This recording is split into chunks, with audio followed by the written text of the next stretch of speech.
Now on to national capital, Delhi has unfortunately slipped back into the choking smog blanket. Air quality in fact has once again crashed to dangerous levels. Now the national capital woke up to a thick haze today with pollution touching very poor category and many areas in parts of Delhi crossing into severe. As you can see on your screen right now, in fact, the visibility has been deeply impacted.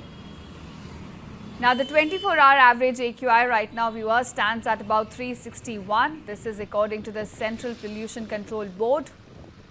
And at this point, in total, 24 out of 39 monitoring stations in Delhi, they've reported AQI over 400. This is the worst level this season has seen so far. Now among the hardest hit areas are Rohini at 435, Nehru Nagar at 426, Bhavana at 426 again, RK Puram at 422, ITO is around 420, Akshardham at 412, while the India Gate area logged slightly better figures at about 381. So just better than these areas, but still in the poor category. Now the air is no longer cleaner across the NCR. Noida as well as Delhi averaged around 391. Greater Noida at around 366, Ghaziabad at around 387, while Gurugram stood at 252. So clearly you can see the situation is worsening, not just in the capital city, but also in the cities surrounding the capital.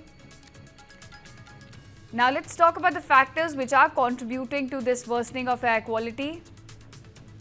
Data shows that stubble burning accounts for now over 31% of Delhi's PM 2.5 today. It is the highest share in fact. Vehicle emission follows up at about 14% now. So essentially stubble burning is what is causing the rise in pollution in the recent few days. To give you more figures, Punjab has seen more than 3,200 farm figures since mid of September. Haryana, however, has shown a sharp drop in the burning cases. Delhi में जैसे जैसे तापमान कम हो रहा है, सर्दियां बढ़ती जा रही हैं, वैसे वैसे प्रदूषण भी बहुत तेजी से बढ़ रहा है। अगर इस वक्त भी मैं आज की बात करूं तो 400 से पार है दिल्ली के तमाम इलाकों में एयर क्वालिटी इंडेक्स। और इस वक्त मैं इंडिया गेट पर हूं और यहां से तस्वीरों में भी आप साफ देख सकते हैं कि क्या स्थिति है दिल्ली की। तो इंडिया गेट से देखिए आप, इतना तेज सन होने के बावजूद आपको देखिए इंडिया गेट साफ नज़र नहीं आएगा। कारण सिर्फ ये है कि एयर क्वालिटी इंडेक्स जो है वो बहुत ज़्यादा है दिल्ली का। अगर जो 400 के पार इलाके अगर मैं उनकी ही बात कर लूँ तो वो है दिल्ली के अलीपुर का जो है इलाका, वहाँ पर 415 है आज का AQI, आनंद विहार का 412, अशोक विहार 416, बवाना 436। अगर उसके अलावा हम बात करते हैं बुराड़ी क्रॉसिंग तो 430, चांदनी चौक की बात करें तो वहाँ भी 403 और मथुरा रोड का भी 418। और उसके अलावा अगर शूटिंग रेंज की वहाँ करनी सिंह शूटिंग रेंज का भी जो 407 है AQI आज का। उसके अलावा ITO दिल्ली का AQI जो है वो 420 है और जहांगीरपुरी का सबसे ज़्यादा है वो है 433। तो ये इलाके हैं दिल्ली के। और उसके अलावा बात करूं कि मुंडका 421, नरेला 418 और नेहरू नगर 425 और नॉर्थ कैंपस DU की बात करें तो 402।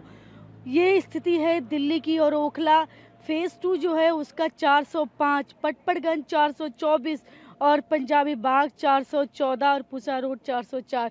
तो दिल्ली के तमाम इलाकों का AQI आज 400 से पार है। और अगर मैं दिल्ली ओवरऑल भी बात करूं तो वो भी 391 है। ये देख रहे हैं आप, ओवरऑल जो है वो भी आप साफ देख सकते हैं वो 391 है। उसके अलावा मैं अलग अलग इलाकों की तरफ अगर जाती हूँ वो भी अगर आपको दिखाती हूँ तो देखिए जितना डार्क देख रहे हैं, कितना डार्क जो आपको इलाके दिखेंगे जो वो सारे 400 के पार हैं। तो ये स्थिति है दिल्ली की इस वक्त। तो दिल्ली में सांस लेना मुश्किल हो रहा है। इन हालातों को देखते हुए दिल्ली के मुख्यमंत्री जो हैं उन्होंने लोगों से अपील की है कि कार पूल करें। Now viewers, as the situation turns alarming in New Delhi, other cities around the world have shown that transformation is possible. Beijing is one example. It has been able to reduce its toxic smog in less than a decade. And this is by shutting coal plants, relocating heavy industries, switching households to cleaner fuels, and other actions. Now, Mexico City is another example. It was once one of the most polluted cities in the world. It cleaned its air through strict vehicle checks, better fuel quality, as well as massive investment in public transport. Remember, this is something that the Delhi CM has also been vouching for. For Delhi, clearly the lesson is there that bans will not work. What's needed right now is a regional strategy, one that brings together states, enforces crop management as source, and also modernizes transport while giving citizens cleaner, reliable alternatives. But at this rate, Delhi's winter isn't just cold, it's become poisonous.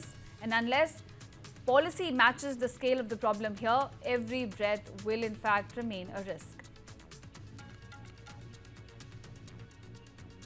इस प्रदूषण में बढ़ोतरी में जो मुख्य sources हैं, जो मुख्य स्रोत हैं, उसमें डस्ट पोल्यूशन होता है, वेहिकुलर पोल्यूशन होता है, और अभी आने वाले समय में बायोमास बर्निंग की वजह से भी पोल्यूशन बढ़ता है।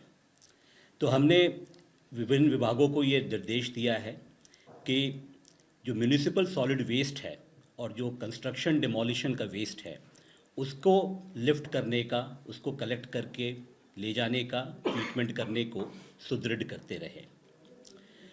मैकेनिकल रोड स्वीपिंग पर हमने काफ़ी एम्फेसिस दिया है और PWD, MCD इन सब के माध्यम से दिल्ली में लगभग 100 मैकेनिकल रोड स्वीपिंग मशीन्स हमने निर्देश पर ये विभाग चला रहे हैं। एंटी स्मॉग गन और वाटर स्प्रिंकलिंग भी रेगुलर बेसिस पे किया जा रहा है। विभिन्न रोड एजेंसीज को ये भी निर्देश दिया गया है कि जो पॉट होल्स अगर कहीं पर हैं तो उसको भी वो उसको रिपेयर करें।